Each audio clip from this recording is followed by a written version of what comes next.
హరే కృష్ణ. ఎన్ని జీవరాశులు ఉన్నాయండి మీకు తెలుసా? ఎన్ని జీవరాశులు ఉన్నాయో? ఎన్ని రకాల చెట్లు ఉన్నాయి, ఎన్ని రకాల పిట్టలు ఉన్నాయి, ఎన్ని రకాల జంతువులు ఉన్నాయి, ఎన్ని రకాల మనుషులు ఉన్నారు, ఇవన్నీ మీకు ఐడియా ఉందా? మీకు తెలియదు. సైన్స్ కూడా ఏ రోజు తెలుసుకోలేదు. సముద్రం కింద ఏమున్నాయి ఏలోటారు కూడా తెలియదు. నేను చెప్పాను ఎన్ని ఉన్నాయో. శాస్త్రానుసారంగా 8.4 మిలియన్, అంటే 84 లక్షల జీవరాశులు ఉన్నాయి. దాంట్లో 10 లక్షల రకాల చెట్లు ఉన్నాయి, 20 లక్షల రకాల పాములు, మన ఏందది చేపలు అట్లాంటివి ఉన్నాయి. ఇట్లాంటివి చాలా ఉన్నాయి. దీంట్లో మనిషి జన్మ అన్నది చాలా దుర్లభం అండి.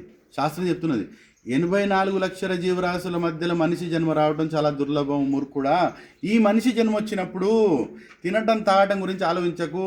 నేను రెడ్డిని, నేను రావుని, నేను చౌదరిని, నేను కమ్మని, నేను తుమ్మని, నేను ఇది కపూర్ని, నేను మిశ్రను, నేను ఏందది సింగుని, ఇవన్నీ కాదురా పిచ్చోళ్ళారా. ఇది కాదు. ఈ పేరుతో మీకు సంబంధమే లేదు. ఈ శరీరం చచ్చిపోయిన తర్వాత నీ పేరేంటి? శవం. నీ పేరేంటి? శవం. శవానికి ఎటువంటి వేదన లేదు. బ్రతుకున్నప్పుడు కూడా వీటి గురించి ఆలోచిస్తూ, ఇంటి గురించి ఆలోచిస్తూ, ఎటువంటి ఆలోచన లేని బతికేటోళ్ళు పశువులతో సమానం. అలాంటి పశువు బతికి మళ్ళీ భగవంతుడు చెప్పకండి, ఓ నేను మనిషి బతికిచ్చిన పశువులా బతికిన అనుకుంటే భగవంతుడు ఏం చేస్తాడు? ఇంకో పశువు బతికిస్తాడు. 84 లక్షల జీవరాశుల మధ్యలోకి మనం మళ్ళీ వెళ్ళిపోతాం. పురుగులా పుడతాం, ఇక్కడెక్కడ తిరుగుతాం. నేను చెప్పింది కదా, భగవద్గీతలో ఉంది.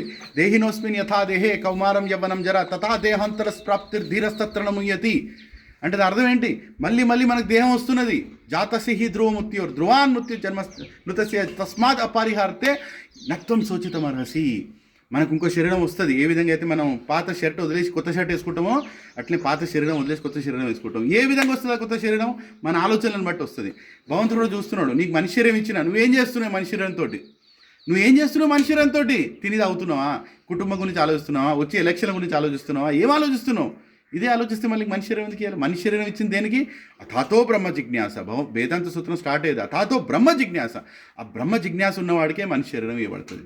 దానికే ఈ శరీరాన్ని మీరు వృధా చేసుకోకండి. ఆధ్యాత్మిక విషయంలో కొంచెం టైం పెట్టండి. మీరు వృద్ధులైన తర్వాత ఆధ్యాత్మికలు రావడం కాదు, చిన్న వయసులో ఉన్నప్పుడే రావాలి. మంచి తెలివిని, శరీరాన్ని మనం పనులు చేసుకోవాలి. ఇంటి పనులు నేను కూడా చేసుకుంటున్నా, కానీ ఆధ్యాత్మికం కోసం టైం ఇవ్వాలి. హరే కృష్ణ.